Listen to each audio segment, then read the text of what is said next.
Sementara itu, pemirsa, pakar epidemiologi dari Universitas Indonesia Pandu Riono menyatakan melihat penyebaran COVID-19 berdasarkan zonasi bisa menyesatkan bagi pengambil kebijakan. Seharusnya setiap wilayah seperti DKI Jakarta yang memiliki tingkat risiko tinggi selalu berada dalam kewaspadaan tinggi dalam menghadapi pandemi COVID-19.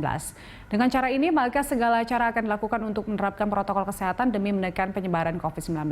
Berikut pernyataan dari pakar epidemiologi Universitas Indonesia Pandu Riono.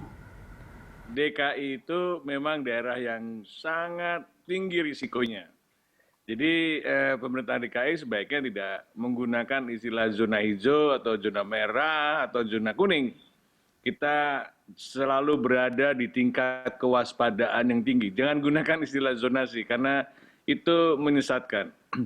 Kedua, pergerakan penduduk memang sangat luar biasa karena DKI bukan hanya Jakarta, tetapi Jabodetabek. Jadi penduduk ini satu kesatuan wilayah. Jadi DKI dan pemerintah daerah di sekitar daerah penyangga harus bekerja sama dalam menerapkan semua aturan-aturan yang ingin diterapkan untuk menjaga supaya penduduk yang bekerja di DKI itu melakukan protokol kesehatan, yaitu 3M tadi, memakai masker, menjaga jarak, dan mencuci tangan. Ketiga, perlu dipertingkatkan surveillance-nya.